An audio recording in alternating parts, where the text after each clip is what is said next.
Antes do vídeo começar, já vai clicando no sininho, já deixa o like e não se esqueça de compartilhar. Isso ajuda o canal a sempre ter conteúdos novos para vocês. Olá! Nesse vídeo de hoje falarei um pouco sobre a Terra, o universo e sustentabilidade. Especificamente o sistema Sol, Terra e Lua. Bom, sabemos que o planeta Terra ele se localiza na terceira posição em relação ao Sol, ou seja, o planeta Terra é o terceiro planeta distante em relação ao Sol. O nosso sistema solar ele possui 8 planetas. E vale aqui lembrar uma curiosidade interessante que ficamos naquela dúvida: Plutão é planeta? Plutão não é planeta? Bom, a comunidade científica ela estabelece alguns critérios baseados no nosso entendimento daquilo que pode ou não pode ser considerado ou classificado como um corpo celeste. Bom, uma estrela ela possui luz própria. Então, uma estrela cintila, uma estrela brilha. O Sol é uma estrela. Um objeto que, com várias características, entre uma das características, orbita uma estrela, é chamado de planeta. Logo, a Terra é um planeta. Todo e qualquer objeto que orbita um planeta, logo, outras características também serão interessantes, ela é considerada um satélite natural. A Lua é um satélite. Mas Plutão não atende todos os critérios nem todas as características. Logo, Plutão foi removido da categoria de planeta. Salvo engano, em algum momento Plutão já fez parte dos nove planetas do Sistema Solar. Mas atualmente ficamos com 4 planetas rochosos: Mercúrio, Vênus, Terra e Marte, e 4 planetas gasosos, ou os chamados gigantes gasosos: Júpiter, Saturno, Urano e Netuno. Nesse sentido, a Terra gira ao redor do Sol num movimento chamado de translação, que dura aproximadamente 365 dias e 6 horas. Então, nós retiramos essas 6 horas do ano, nós não contamos essas 6 horas, porque a cada 4 anos, o somatório de 6 horas durante 4 anos, ou seja, 6, 12, 18 e 24, dá o equivalente a mais um dia, ou seja, o 29 de fevereiro, no ano bissexto. Nesse sentido, a Terra, ao entorno do Sol, no movimento de translação, faz também o seu movimento de rotação, girando ao redor de seu próprio eixo. Movimento este que dura aproximadamente 24 horas. Nesse sentido, a Terra é o terceiro planeta mais próximo do Sol, com características que permite a água no estado líquido. É a esse processo, a essa característica que classificamos essa zona onde a Terra está de zona habitável. E é óbvio que se queremos descobrir vida em outro planeta ou queremos descobrir um potencial planeta para daqui a alguns milhões de anos, ou milhares de anos, ou até mesmo bilhões de anos, ser possível colonizar, nós temos que perceber planetas ou descobrir planetas que estão próximos a essa zona habitável e que tenham água no estado líquido.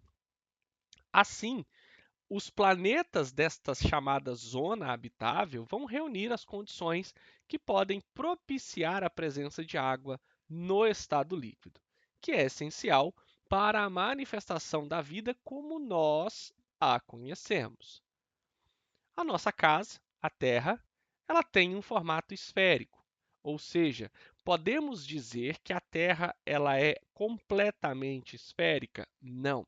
Nós dizemos que a Terra, um termo que melhor representa o que a Terra é um geóide, ou seja, um círculo imperfeito, uma esfera imperfeita, porque ela é achatada nos polos e vista do espaço, ela tem a cor azul.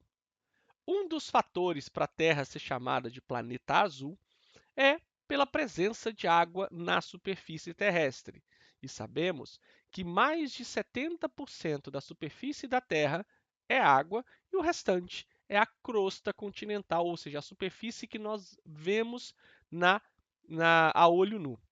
E o primeiro cosmonauta a ir para o espaço, o Yuri Gagarin, ele viu o nosso planeta do espaço em 12 de abril de 1961, então já faz mais de 50 anos, e ele disse: a Terra é azul. Nesse caso, a nossa Terra ela pode ser dividida, para uma melhor compreensão, em algumas camadas.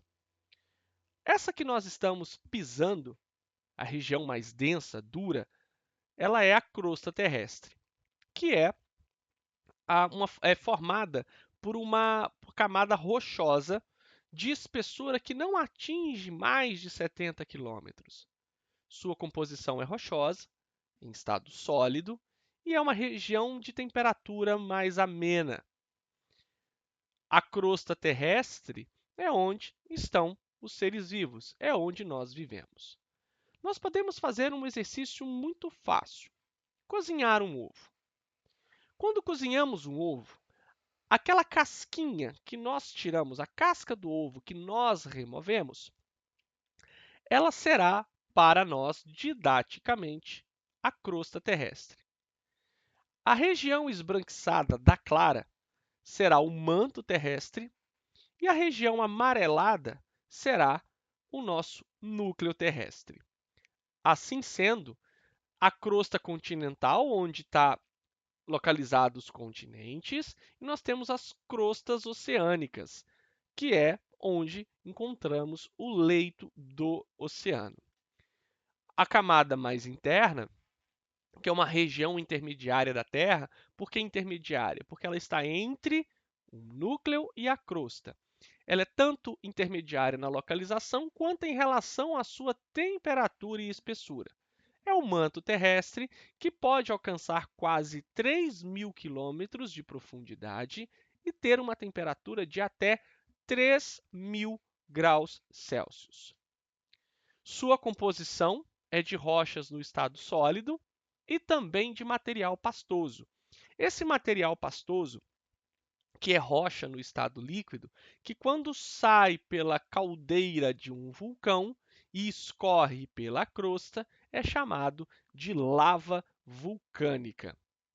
A região mais externa do manto é o manto superior e abaixo dele, a região mais interna do manto é o manto inferior. O núcleo terrestre é a camada mais profunda, mais quente e mais espessa da Terra.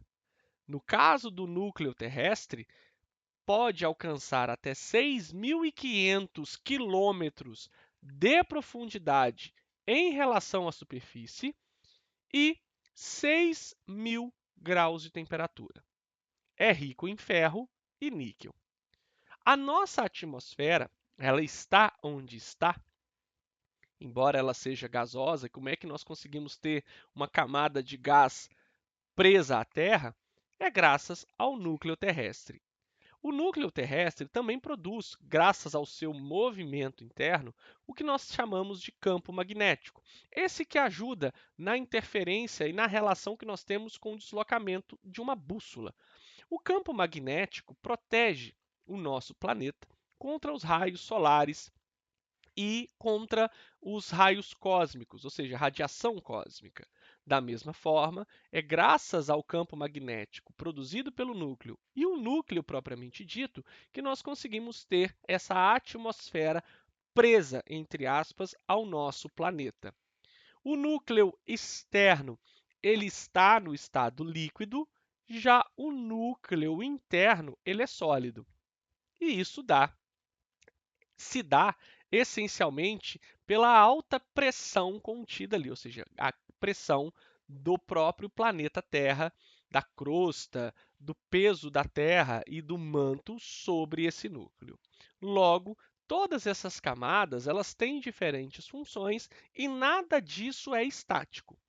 Dia após dia, os cientistas estão descobrindo cada vez mais novas características a respeito do nosso interior, que é um objeto muito complexo e difícil acesso, porque cada vez que aprofundamos, a temperatura aumenta. Então, ainda nos resta explorar novas tecnologias para esse entendimento. Muito obrigado.